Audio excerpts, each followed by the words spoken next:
I'm Tom Graham. Another progressive defeats a more moderate Democrat in the primaries. Abdul El Sayed has won his party's Senate nomination in Michigan. Today, he told supporters don't blame him for the nation's current troubles. My name is not raising your gas prices. My name is not taking us to war. My name is not the reason you can't afford your groceries. You know what it is? They're BS policies. He'll face off against Republican Mike Rogers in the general election. Firefighters continue to battle several blazes in Washington state. Fox Weather's Craig Herrera is in Spokane. The wildfires continue to burn on with no containment. We have had help as far as winds. The lack of winds has helped with firefighting efforts. It is very dry, though, and temperatures getting back up into the mid-90s on the eastern side of the state. More than 700 structures have been destroyed. America's listening to Fox News.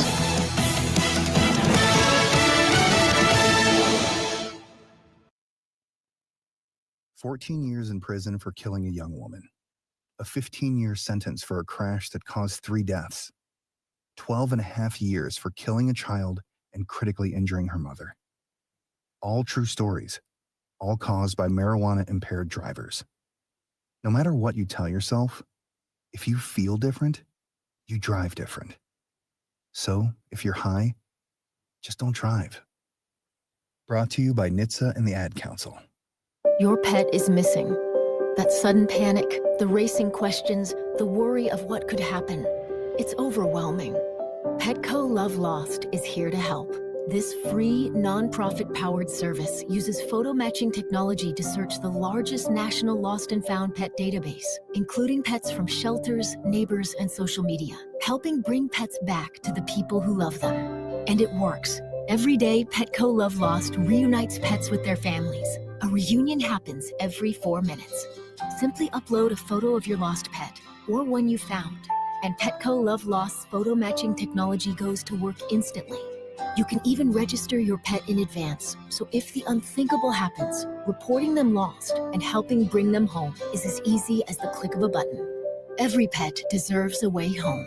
Visit PetcoLoveLost.org to register your pet or upload a photo and search for a lost or found pet today.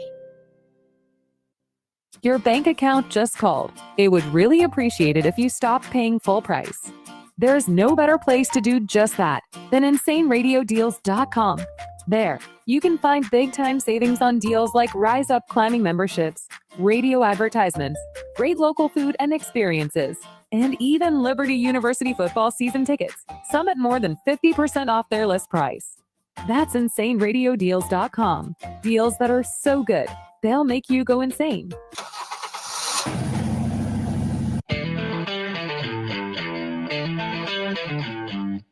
You're stepping into the fast lane on the VTRN Sports app. 93.3 FM and 1320 AM Lynchburg, and asking your smart speaker, open VTRN Sports Lynchburg. Now, take the fast lane through the topics that matter across the Commonwealth.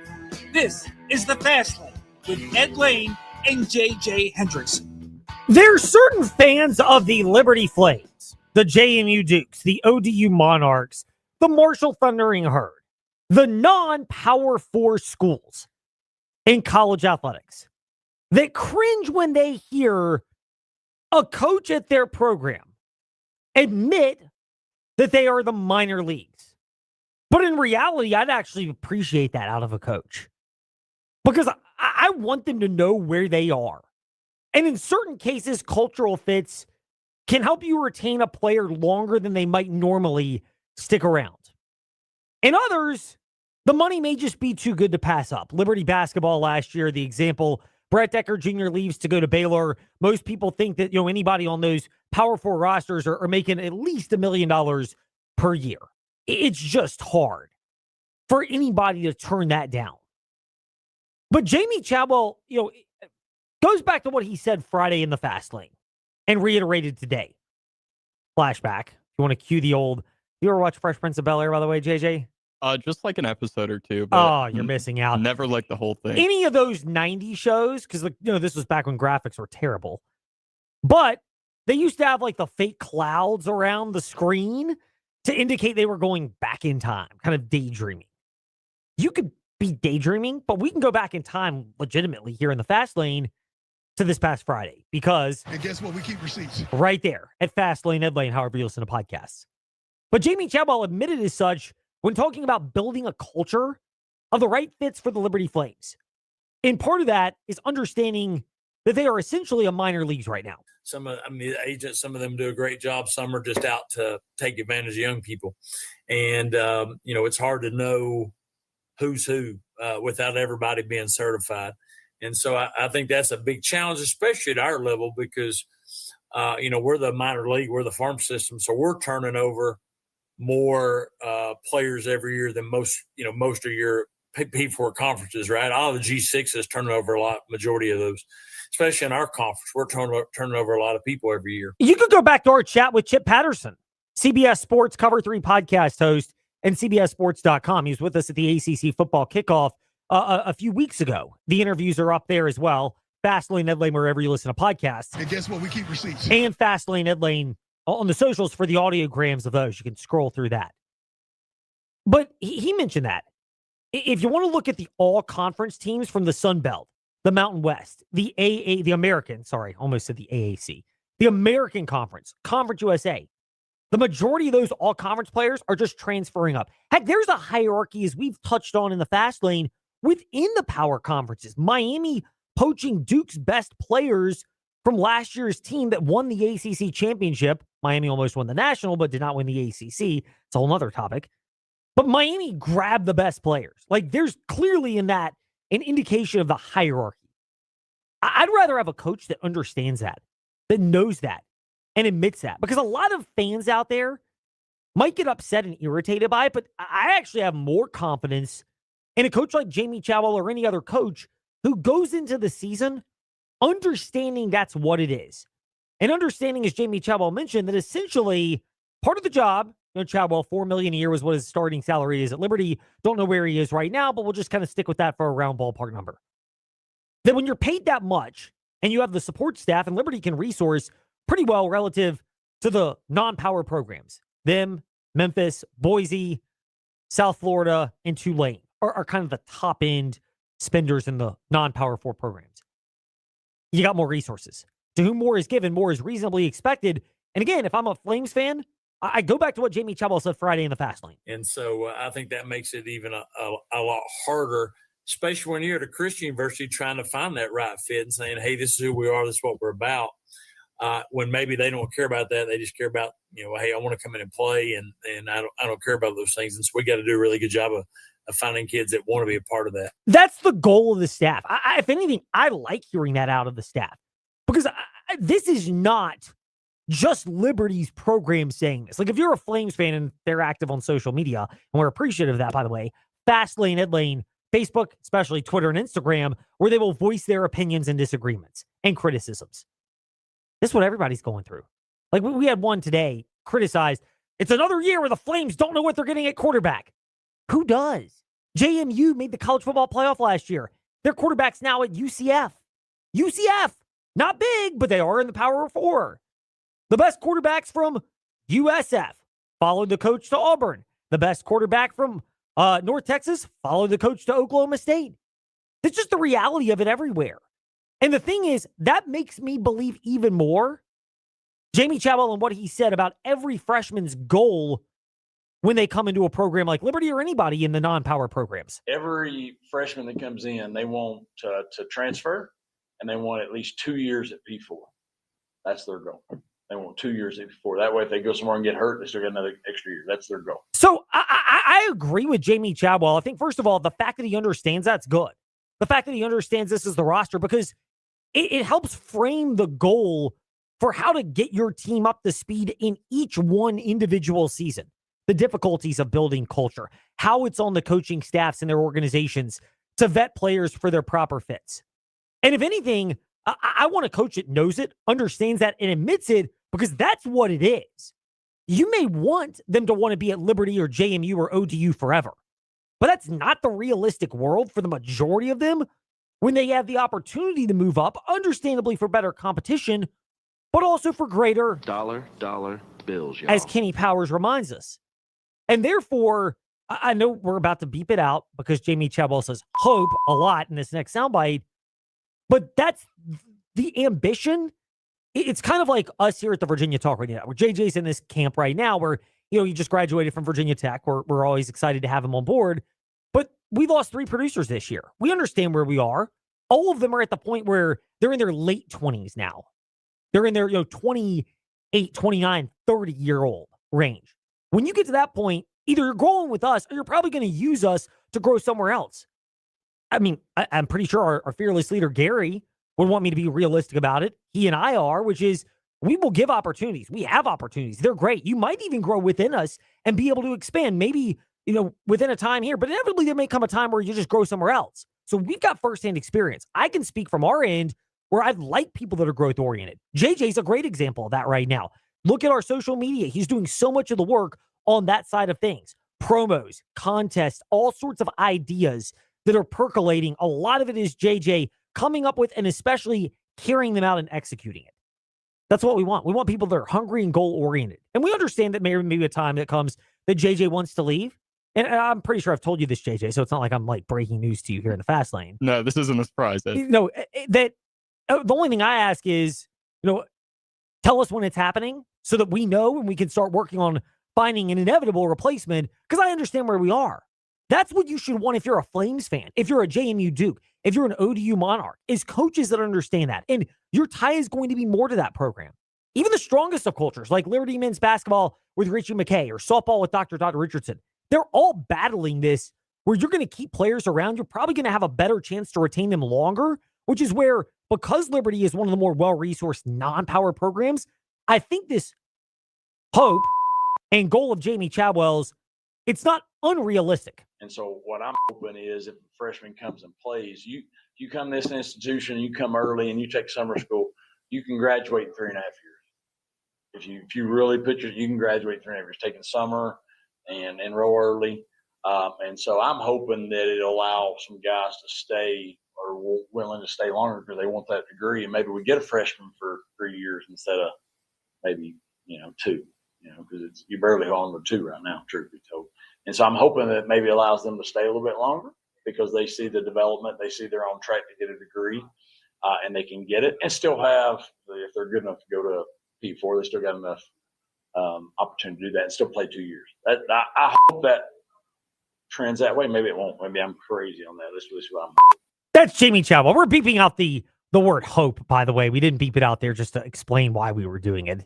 We don't consider that to be a viable game plan. That's why we do it in the fast lane. But honestly, it makes sense. Like most of these schools, they're more challenging academically than their detractors would let you believe. But this is not, the Ivy Leagues, if you will, which apparently it's actually just harder to get in. Once you get in, it's really not that hard. There are schools that are that way. And legitimately, like, it's actually hard when you get in and when you get in. So maybe I should use like a Virginia or a Stanford as an example of those that fit that category.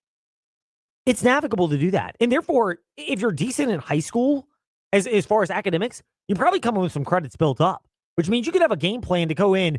First year is kind of treated like a red shirt. Second year is the first time you see the field and your playing time increases. Third year, you ball out. And then you've got 2 years left to go somewhere else. You basically graduated from Liberty and you can go somewhere else, get paid a lot of money, and essentially let them bankroll you for getting a degree on top of that. I am not naive, JJ, to believe that all the agents and handlers and people that are around are going to care about that.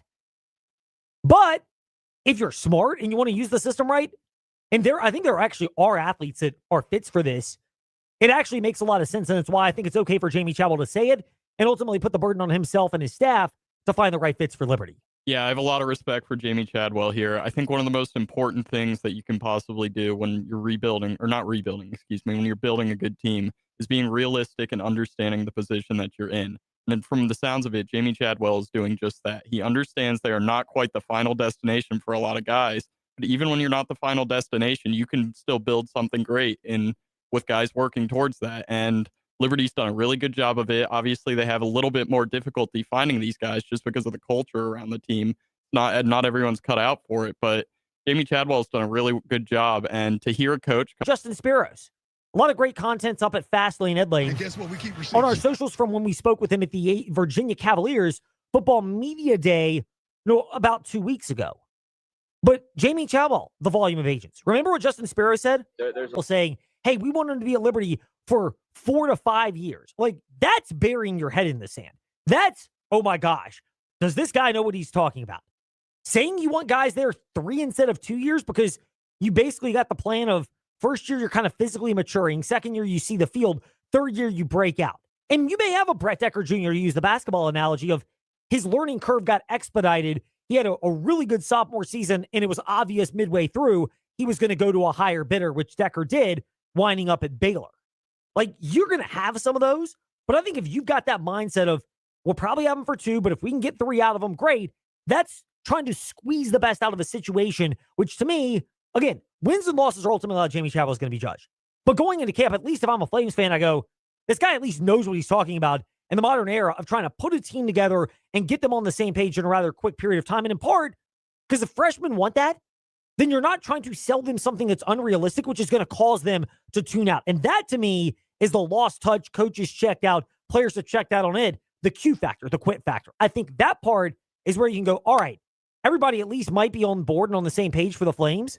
So you can go with a level of optimism that this year's team entering camp and probably entering the season is where we would expect them to be, reasonably speaking. Yeah, I mean, this is just the reality for Power 5 or non-Power 5 school, or Power 4, excuse me, Ed. In college athletics these days, you're not going to be the final destination for these guys. And the quicker you understand that, the better your team is going to be, I think. A big key for it is keeping guys bought in. Like you mentioned, if they're getting to the point where they think they're going to transfer, I feel like you may see some effort levels start to decline a little bit. So I think Jamie Chadwell, a big key for him is keeping guys engaged with the team, even if they don't see it as their final destination. Keep them playing well, have them leave everything out on the field, because at the end of the day, they're not going to be there forever, and you have to be ready for that and prepared. Essentially, you're selling them, look, you're auditioning for your next job, your next skill, and your next place. Again, fans may not want to hear it, but that's where you root for the coach that can continue to do that year after year. Where if you're Liberty, I think you should want Jamie Chadwell. Now that the health situation seems to be behind him, understands the urgency of the matter, get behind him if you're a Flames fan and go, hey, let's see if he can get this thing rallied, and you can, he's got a long way to go to get to like a Richie McKay or a Dr. Dot Richardson status where they've been there for so long that they become synonymous with the program. Like, we're a ways off, even with the success in year 1 of the Fiesta Bowl. But you can start to rally, because I think it's the way most programs are going to be, is you're going to rally behind a coach much more than a player. And someone who understands and agrees with your mission and is well-resourced relative to the competition at their level. Again, I go back to it. Like, take Liberty and JMU, for example. Certainly ODU, put them in the JMU category. JMU's better resource than they've ever been. It's not where Liberty is. Doesn't mean you're going to keep everybody at Liberty forever, but you can keep them around for a while, make it a good, worthwhile environment. And if they believe that is part of their goal and mission to develop on people, I'll steal the Liberty slogan. I don't know if it's still the one, but it's been for a while. Training champions for Christ. Then if that's the goal, you accept the fact that at some point they're going to leave your, nest, if you will.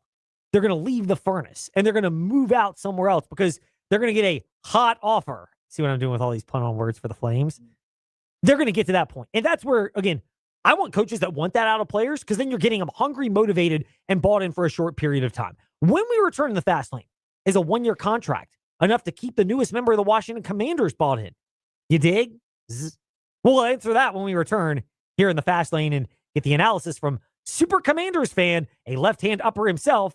Those haters can't stand us. Left hand up. Who are we? The Commanders. Our very own JJ Hendrickson. All that next in the fast lane. Hey, small to medium business owners, if you're frustrated with slow IT support, high costs, or paying for services you just don't use, it's time for a change. Hi, I'm Colt with We Fix Stupid Computers. We provide reliable on-site and remote support tailored for businesses just like yours. And we go beyond just fixing problems. We empower your staff with real tech knowledge so they can work smarter every day. From repairs to training to full IT support, we save you time, stress, and money. Call We Fix Stupid Computers, 434-525-8590, where smart support meets real savings. End zone, light them up, touchdown Liberty. The atmosphere at a game is amazing. It is like family. I've been a season ticket holder for 14 seasons. The atmosphere is electric. On the sideline. It's an experience. You look forward to it every week. I like the pageantry, the band. The pride of knowing that this is our university. 2026 Flames football season tickets are on sale now. Get yours at lufootball.com. Summer is here, and there's no better time to find a place you'll love to call home. Whether you're looking for a cozy apartment, spacious townhome, or a quiet single-family home, Brownstone Properties has options designed for your lifestyle and budget. Enjoy the season with comfort, convenience, and peace of mind. Don't spend another summer searching. Let Brownstone Properties help you find your perfect home today. Visit brownstoneproperties.com or call 434-385-1025. Brownstone Properties, where home is at the heart of everything we do. Your bank account just called. It would really appreciate it if you stopped paying full price. There's no better place to do just that than InsaneRadioDeals.com. There, you can find big-time savings on deals like Rise Up Climbing memberships, radio advertisements, great local food and experiences, and even Liberty University football season tickets, some at more than 50% off their list price. That's InsaneRadioDeals.com. Deals that are so good, they'll make you go insane. Hi, I'm Zach Mackey, the voice of Virginia Tech Hokies men's basketball. Start jumping. This is your home for the Hokies. VTRN Sports 93.3 FM and the VTRN Sports app.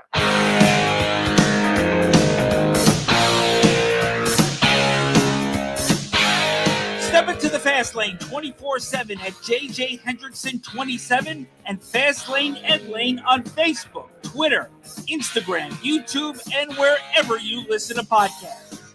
Now, back to the Fast Lane. I guess this is a little bit of breaking news to come back into the Fast Lane. We were going to touch on this topic in number one, but we may just flip the order around right now.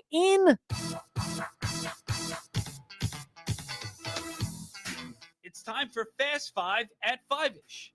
5-ish minutes on 5 relevant topics done around 5 p.m.-ish. Ish, because our counting skills are kind of ish. Let's start with number 5. If you go look at it on a prediction market, you would have to lay a lot of money down to get a decent return on your, I'm going to use air quotes here, investment. Aaron Donald returning to the Rams. That number is probably getting even more out of whack because today he worked out for the Rams, according to the NFL wires. It's inevitable this is going to happen, JJ, right? It's just a matter of when he comes back. Yeah, it does feel like an inevitability, Ed. It does at this point. I mean, just thinking about him and Myles Garrett sharing a front is absolutely terrifying for the rest of the league. I can't think of a defensive duo we've seen on a line that will be playing at the level that those two guys, assuming Aaron Donald comes back and looks like himself. Yeah, I don't know if there's the volume of depth. I know Kobe Turner's a good defensive tackle as well.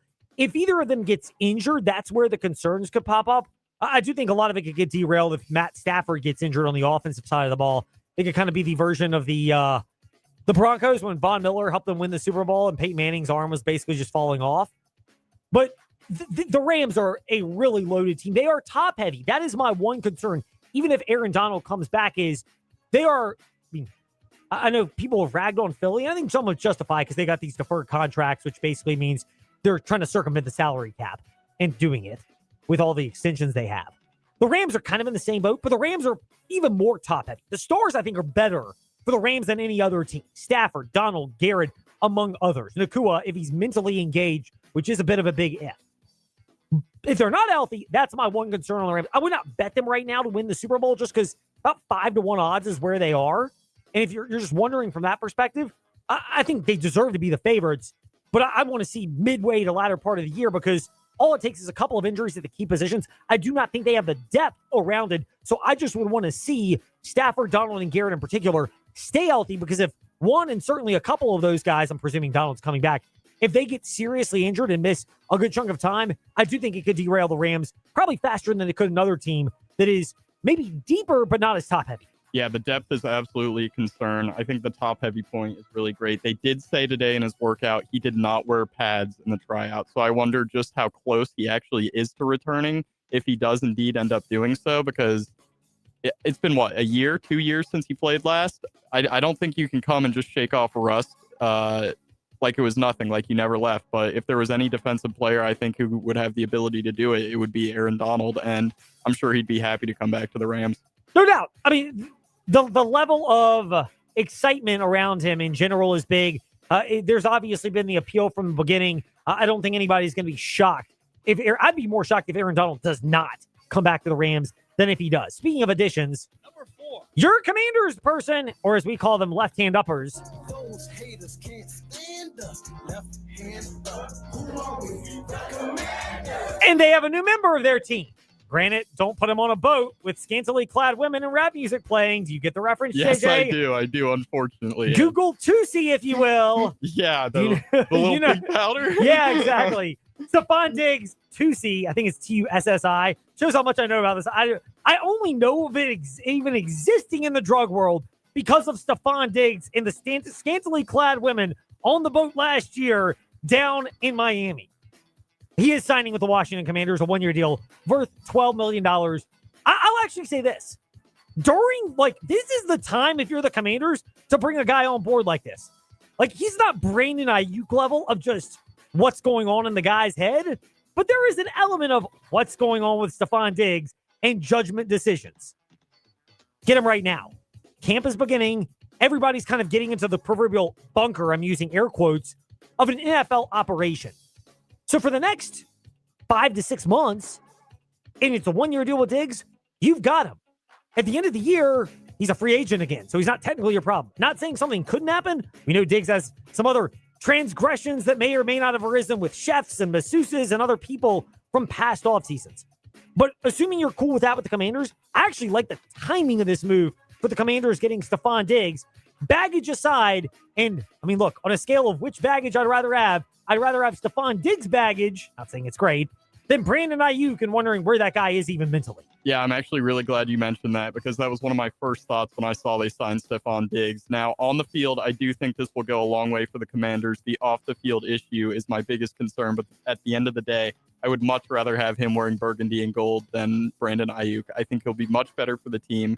He is 32 years old. He'll be 33 come November, but like you said, it's a one-year deal, relatively low risk. I think the reward is worth the signing. He's a 4-time Pro Bowler last year. He did squeak in as an 1,000-yard receiver, finished with 1,013 yards, 85 catches on 102 targets and 4 touchdowns. The Commanders did not have a solidified wide receiver, too, before this signing. I think Diggs is going to come in and instantly fill that role. There was a bit of questions between who it was going to be before. I think this opens up the slot for Antonio Williams, who they just took in the 3rd round out of Clemson. Played about 3/4 of his snaps in college out of the slot, so I think this will open the field up for him even more if he does end up winning that job over Luke McCaffrey, who I've heard has a chance to take it. You know, it makes you wonder about Jalen Lane because you're starting to mention a lot of wide receiver names that are not the more athletic Lane, the former Virginia Tech wide receiver. But if I'm the Commanders, I'm fine with this in the sense that it just applies more pressure to some of those back half of the roster guys like a Jalen Lane or a Luke McCaffrey or I forget the name, I forget his last name, the guy from UNLV. Who's shown pretty well in camp early on. Lake Lewis mentioned him last week in the Fast Lane. And guess what? We keep receipts. At Fast Lane Edlane, if you want to get all of the info on that. It also allows Antonio Williams to progress, but not be thrust into a role where too much is expected out of him too soon. Meanwhile, speaking of decisions off the field and potentially, or in this case, literally derailing a career. Number 3. I'm actually really excited for this. Netflix is set to release Untold. Have you seen this? I have not. Untold, the testimony of Vince Young. Oh, wow. August 25th. Did you know about the whole Vince Young story? I don't know the entirety of it. Of course, I'm familiar with his time in Texas and in the NFL, but I'm not sure how his career ended up ending. Party animal after he started having high-level success at the University of Texas. Really struggled with that in the maturity side of things. He has been very transparent about that. I don't know if it's to the point of the regret side of things. And look, I've made poor decisions, and in some cases, I don't regret them. I think God put them in my life so that I could learn from them and hopefully advise other people not to. Not saying I want people to do that, but I think there's the, hey, you can flip a bad into a good and be part of your testimony. And I'm curious if that's the Vince Young angle and approach to this. He's got a son who's a baseball player. He's admitted his approach to his son is a lot different. But I am fascinated by this because oftentimes you get the curated version of an entertainer, athlete, celebrity, whomever it is, when they're involved in a documentary. That's why I'm a Novak Djokovic tennis fan, but I have questions about how much you're going to get out of him in the upcoming documentary over the next month, considering he's still playing. I'd rather see, even if he's part of it, once he's officially retired and you get more of a candid version, kind of like Rafael Nadal. I'm curious if Vince Young is going to give us the candid version. I want to watch to see if it is, but I'll be paying attention to the reviews because if it is, it makes it very compelling and fascinating because he was a meteoric rise. He really helped put Texas football on the map and back on the map, but clearly a lot of baggage that has been solidified with him. Meanwhile, no other way to artfully transition from that to Number 2. Jim Toman, the former Liberty baseball coach. He led the program to a couple of NCAA regional berths, got the 2013 Liberty team to a regional, and really one of the best college coaching jobs you can see in terms of developing a baseball program. He is one of those who's responsible, along with Dick Worthington, but of putting Liberty baseball on the map is Jim Toman. Passed away at age 83, battled cancer on Tuesday.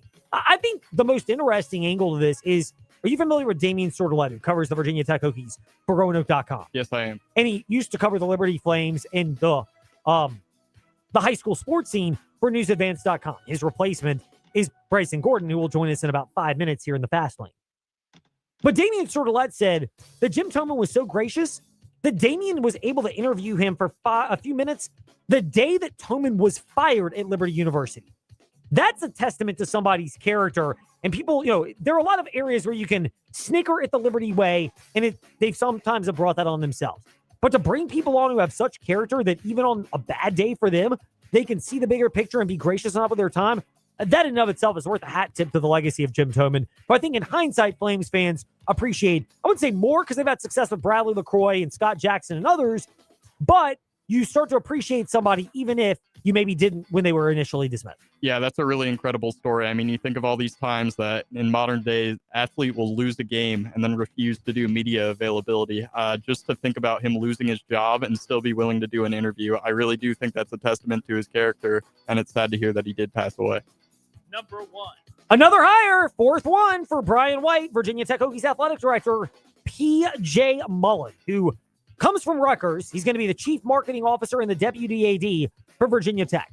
He's also worked with the ACC network broadcasting operations. He'll oversee marketing and fan experiences, communications, and the creative department at Virginia Tech in terms of marketing. I like the background from Rutgers.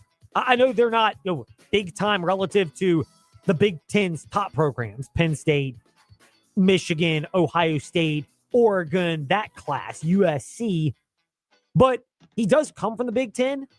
You've got a guy in a marketing role. All the Brian White hires scream revenue generation and multifaceted backgrounds. It fits that. I don't pretend to know everything else about this hire. That's where we'll turn to our friends at TechSideline.com for more info and expertise. But on the surface, I'll just say it makes sense, and that's where I like it if I'm a Hokie fan. Yeah, I'm really excited to see what kind of ideas he brings from a revenue generation point. Like you said, that seems to be Brian White's whole plan, get as much money into the programs as possible. I know my mother, a Rutgers alumni, just texted me. She's very happy to hear that he's part of the program now.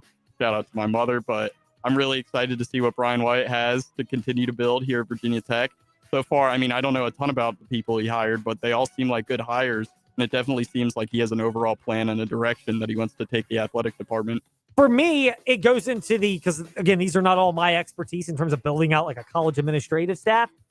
Does this make sense? That's my general question for a lot of these is, it's like the soccer stuff. And I know we need to get more at some point into all of that.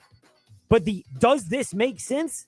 That's kind of my logical line of thinking on a lot of these things. If I don't know it, can I at least just sit there and go, all right, to the average common person, I'll put myself in that camp. Does it make sense? The Virginia Tech hires, in that sense, are answering an affirmative to that question, and that is a positive. When we return in the Fast Lane, does Bryson Gordon agree with us? His colleague, Ian Curtis, by the way, who's done great work, is going to have a really compelling article in the next day or two about Jamie Chadwell's comments from earlier today that we discussed in segment 1 in the Fast Lane. If you want to hear our thoughts, And guess what? We keep receipts. at Fast Lane, Ed Lane, however you listen to podcasts, including Facebook Live and YouTube. BG will share his thoughts on that, plus observations from fall camp and Seminole District Football Media Days, which were today. All of that still to come here in the Fast Lane. Mark Dalton here with Terry Volkswagen. Get ready to fall head over heels for the perfect VW SUV. One size doesn't fit all, though, and that's why Volkswagen has an SUV for everyone. From the compact and affordable Volkswagen Taos to the tech-packed Tiguan and the spacious Volkswagen Atlas. No matter which one fits your lifestyle, you'll love the comfort, performance, and safety. Stop by Terry Volkswagen on Forest Road in Lynchburg or check us out online at terryvw.com. Terry Volkswagen. You'll love our cars. Lunchtime just got an upgrade. Stop by Makadu for our $8.95 weekday special and grab a legendary sandwich at an unbeatable price. Choose from your favorite classics, the Coney Island, Betty Bop, Ragtime, or Stogie. Classic sandwiches packed with savory meats and flavors in between fresh bread. Make it a meal by pairing your sandwich with a sidekick, a warm cup of soup, or crispy chips. Great food, cozy vibes, and the best deal in town. It's time to share breaking that ball. Just to be there, the only one. Just to be there at Marketers. We'll see you at the Dues. Hill City, the Howlers are home all week long.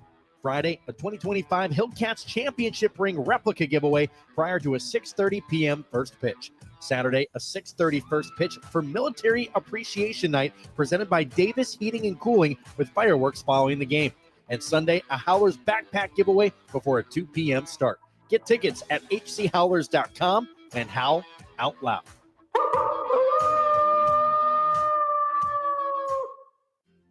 When you walk into Haley's, you see the size and selection of a big box store. Over 19,000 square feet of appliances and mattresses. Leading appliances like KitchenAid, Whirlpool, Maytag, Genair, Speed Queen, GE, and Monogram. And mattresses like Sealy, Serta, and Tempur-Pedic. So what's the difference? A family, locally owned business. And a staff committed to servicing you over the entire life of the product. That means before, during, and well after your purchase. Visit Haley's today, just off Ward Road in Lynchburg. Haley's, quality that counts.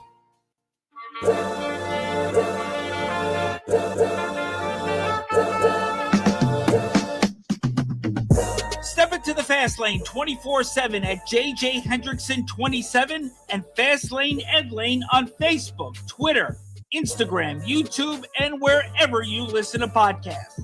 Now, back to the Fast Lane. I'm going to politely request from our next guest, Bryson Gordon of newsadvance.com, to not slander any former members of the Virginia Talk Radio Network. Because he now has a kindred spirit here in the Fast Lane. A fellow Boston Red Sox fan, our new producer, JJ Hendrickson. You are pumping your fist for those watching at Fast Lane, Ed Lane, and VTRN Sports on Facebook Live and YouTube, BG. So we will ask you the same thing we asked JJ the other day. It's up at Fast Lane, Ed Lane on the podcast. And guess what? We keep receipts. What grade would you give the Boston Red Sox for their Major League Baseball trade deadline acquisitions before we get to the other real sports? Yeah, well, this is the most pressing matter. Obviously, is Boston Red Sox on such a busy day. Yeah, I think they deserve a B. I think they should have done more. I think they fell a little bit short, obviously, because they made a big trade for Curtis Mead last week. Like 5 games before the trade deadline. Obviously, he played in one game, 2 at bats, and he won't factor into the team this year. So you can't really hold that against him for going forward with a guy like that. I think they did a great job in going to get a guy like Adley Rutschman. The Red Sox been a prospect hugging team for some time now, and so pushing some chips in, getting Win Wright, a top 5 catcher in the game. I think Rutschman is still probably that, and so I think in general I was all in on the trade deadline, and then seeing Miller come in last night, the addition from the Giants, just throwing some filth, makes you feel good about where the team is going, and then you look at the American League, like I said, not to besmirch the name of any former VTR and producers, but I think the Red Sox look around the AL. And they're like, man, who can stop us, right? Not in the terms of like they're so dominant, but in the terms of the American League is so weak. I think it's just a down year in general. So I think it's wide open. I think they did what they needed to do and push some chips in. And I think it's gonna be fun, the last 2 months of the regular season. Now that we got that out of the way, on to more pressing matters with Bryson Gordon of newsadvance.com. Your colleague, Ian Curtis, who has done phenomenal work this summer, by the way.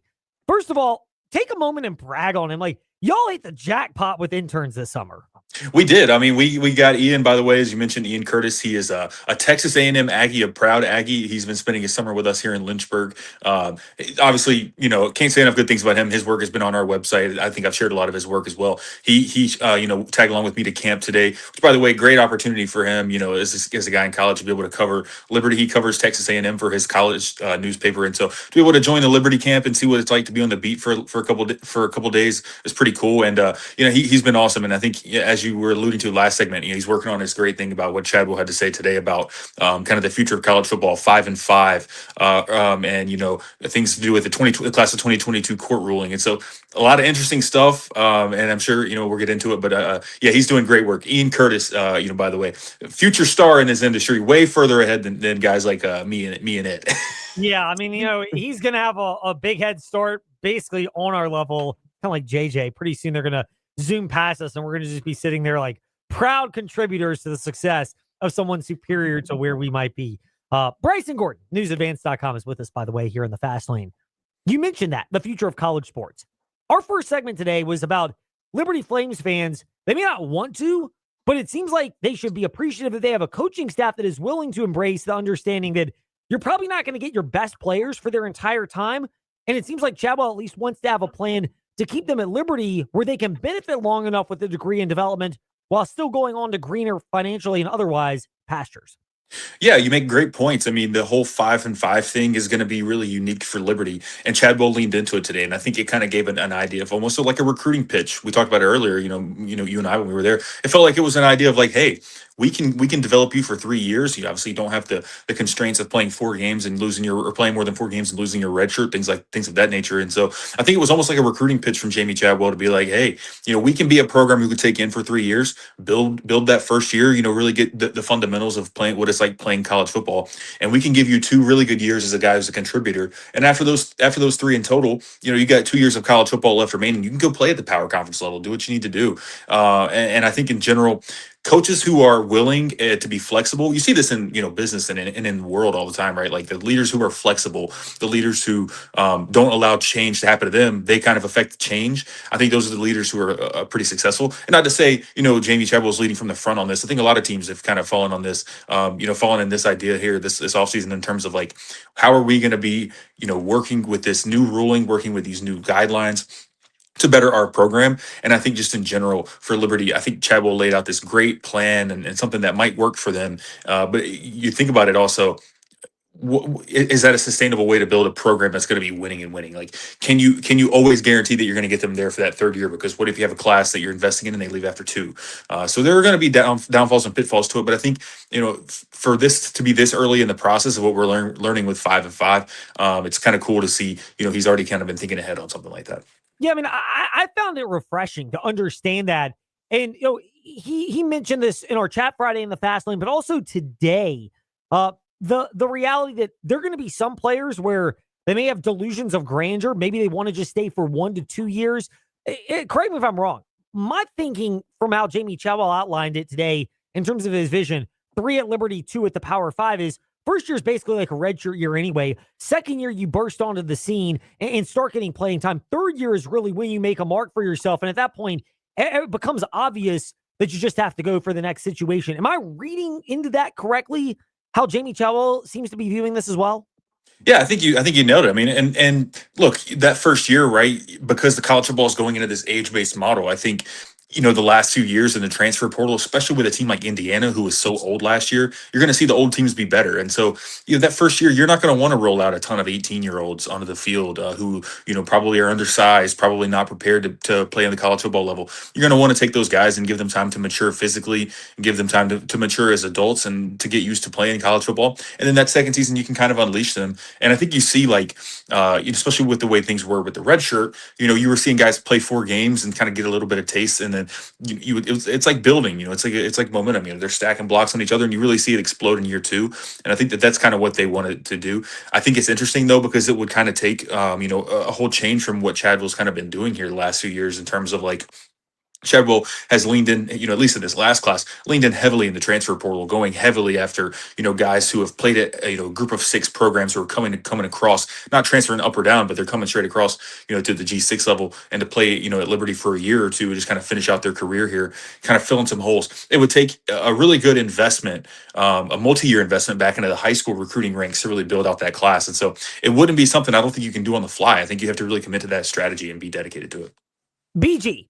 Bryson Gordon, that's his Twitter account, Instagram, and also newsadvance.com are the ways to keep up with him. And we've profiled the work of his colleague, Ian Curtis, who's going to have a really good article about this subject coming out in the next couple of days about the direction of college athletics and how Liberty and Jamie Chadwell are approaching their role within the understanding of that.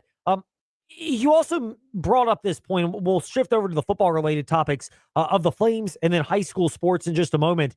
But the understanding the cultural fit, it seems harder than ever before, but how much of that is Liberty's going to have a natural vetting process anyway, in terms of there's a faith-based component, there's a realistic understanding of that. And, guys that may be just wanting the bag, similar to where Liberty is, but maybe not the old cultural component. There are other options out there, and it seems like Liberty's aware of that. Yeah, I think you're definitely right about that. And as you mentioned with the vetting process on a whole, right? Like, college football is such that these are a bunch of teenagers. You're not going to field a perfect roster, on a year-to-year basis. I think you're going to find very few programs few and far in between who field a perfect roster on a year-to-year basis with perfect kids, perfect, college kids. But I think in general, Liberty does do a good job of that. And I think they do a good job, at least you've seen it in the last couple of years, of guys who tend to want to stick around. I think an example of that, even on this year's team, like Brenton Williams. Brenton Williams obviously came to Liberty from Auburn, transferred down from the power conference level, played for a year, had the opportunity to leave, thought about leaving this past offseason, stuck it out. Are those faith-based reasons? Are those comfortability reasons? Well, it has something to do with enjoying the culture and enjoying what he can get out of Liberty. And so Liberty just has to continue to position themselves for guys like that. I think you see that there's certainly a demographic of player out there, right, that Liberty is unique to be able to acquire. You see guys, I think you see this specifically with the basketball program and what Richie McKay's been able to do, like, some of the guys that they've been able to bring in, just like these really good, seemingly kids who have their head on straight, really good culture. I think culture geniuses, guys who are willing to grow in the program and not have themselves impact the program. And so I think with football, it can be tough because you have so many more guys on the roster. You have 5 or 6 times the basketball roster. But I think in general, Liberty can build around guys like that. They've done it in the past. Certainly, Malik Willis comes to mind when you think of guys like who had that kind of character level. And so, just going forward, I think Liberty needs to certainly hone in on guys like that and make that part of that pitch, right? Like, hey, it's a 3-year investment. You're coming here. That's 3 years we can pour into you. You can graduate with something that maybe means more to you off the field than necessarily on the field. You, I'm sure, get your interesting comments. We share them sometimes. Yours are at Bryson Gordon. Ours are at Fastlane Ed Lane and JJ Hendrickson 27 on our social media platforms. One of them came in. This person goes by the name of Jordan. By the way, first of all, we're always thankful for people that think enough of what we have to say to interact with us, so we're appreciative of that. But it kind of transitions from this discussion on roster construction to what we're seeing in training camp. Jordan's comment is, the fact that 2 seasons now, those are his words, don't know his starting quarterback at the start of training camp is concerning. Am I off to say that my brushback is, how many group of 6 programs do understand that? And you can even look so far as neighboring Virginia schools where ODU and JMU had great quarterbacks, and now they have to replace them too. Absolutely, and you look just down the road at JMU. Also, JMU they came into the season last year, and people weren't sure who they were going to roll out at quarterback. Barnett was there, but they also brought in Sluka, who people thought maybe would have an opportunity to play there. And so, I wouldn't call it the end of the world. Certainly, I would say that it's not ideal that Liberty is enduring a quarterback battle. I think if you were to look at the roster and look at the depth chart for what it is, I think that you can kind of come away with some conclusions on maybe who's the front runner. I don't want to sit here and say that one guy is, one guy isn't, because it's very early. It's kind of hard to pick out what we see in practice a lot of times. But I think in general, I think just kind of the feel around the program, the feel around, who they brought in the offseason. I think you can look at a guy like Deshaun Purdy and say, he seems like a great candidate to start, right? A guy with pedigree before he arrived at Liberty. Certainly questions about his passing accuracy. Certainly, questions about whether he can be a serious quarterback at the Group of 6 level. But I think in terms of pedigree, in terms of who wanted him before he came to Liberty, right? You look at some of the teams that recruited him before he ended up at Wake last year. Obviously, very notoriously, Florida thought he thought he was going to go to Florida and compete with DJ Lagway for the starting job, and obviously that didn't come through. But you look at the whole situation around Purdy, and it looks in general like he's a starter.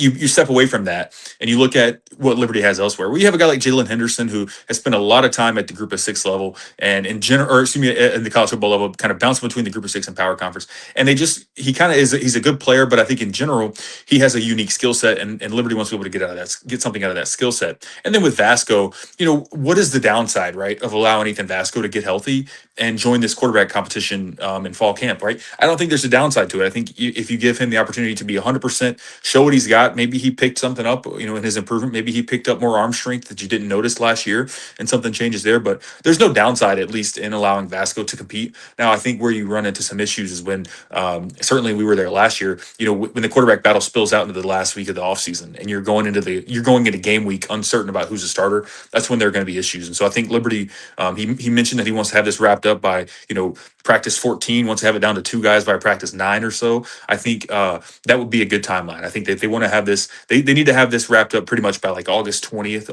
August 21st to really feel good about, I think, where things are going. BG, you mentioned the timeline.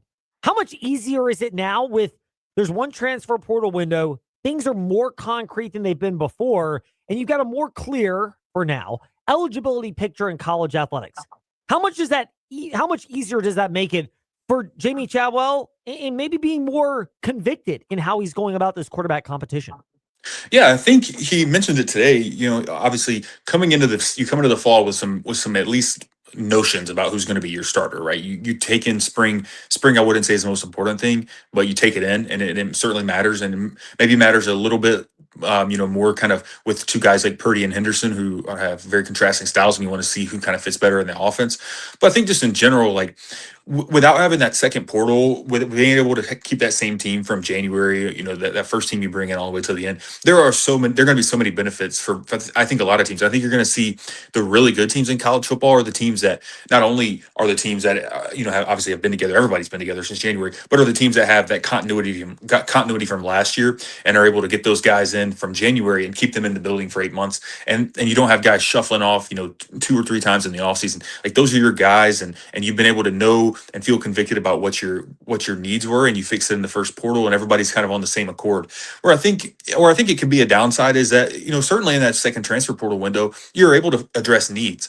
Does it hurt for teams at the group of 6 level like Liberty, who get poached seemingly time and time after getting into that spring portal? Absolutely. I think of 3 offensive line or three defensive linemen Liberty lost last year that were huge departures in the spring portal window.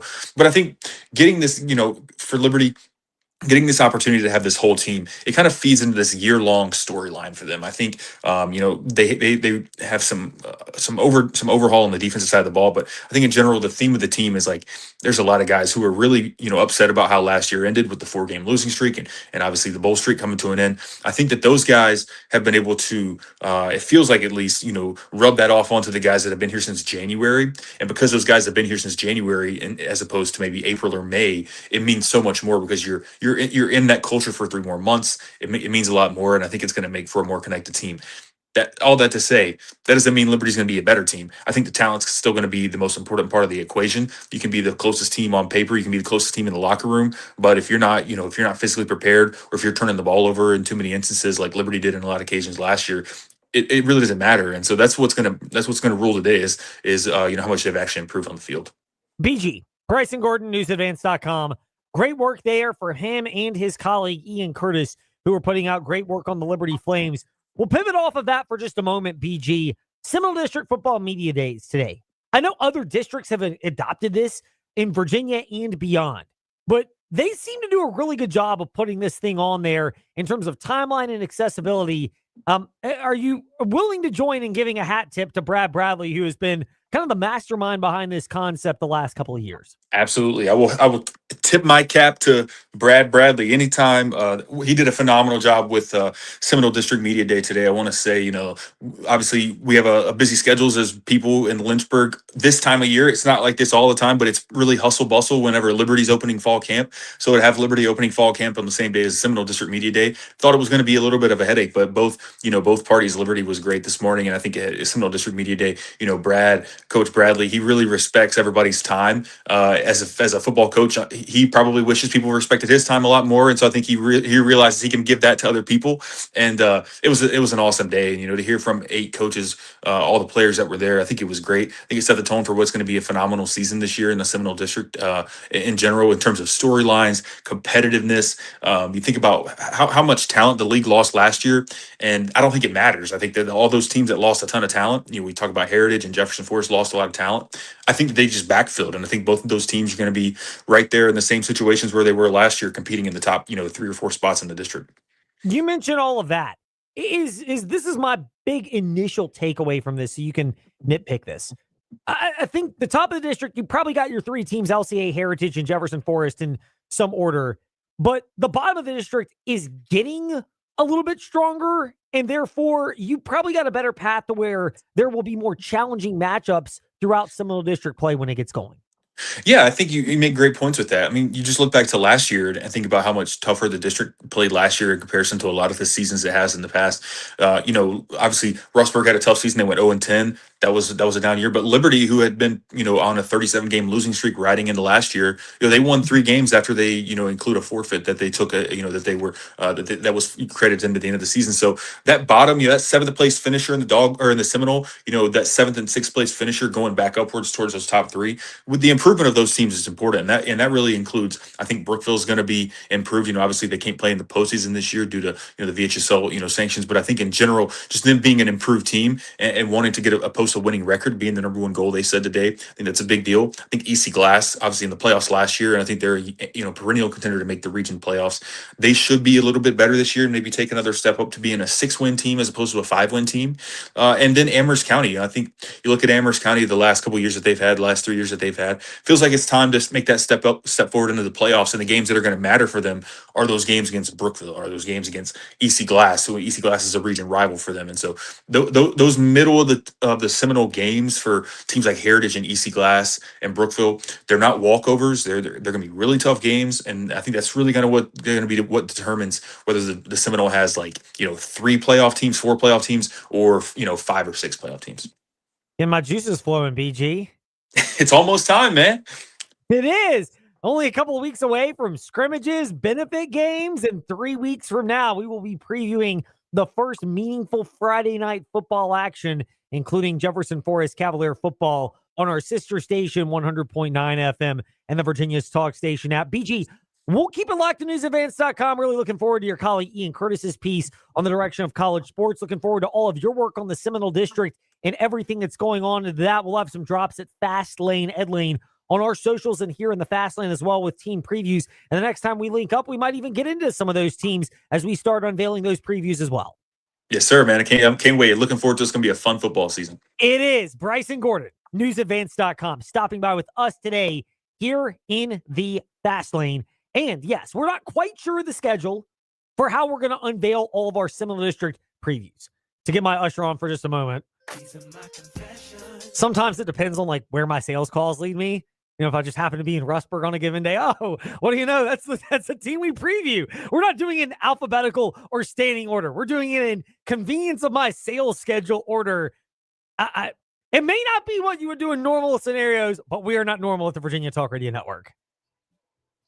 No, we are not, Ed. We're always trying to do whatever's best, whatever's most convenient, but we want to bring the best coverage possible to you guys. We'll have more of it, by the way, tomorrow in the Fast Lane, 5 to 6 p.m. on the VTRN Sports app. As that smart speaker, open VTRN Sports, JJ Hendrickson 27 and Fast Lane Ed Lane on the socials.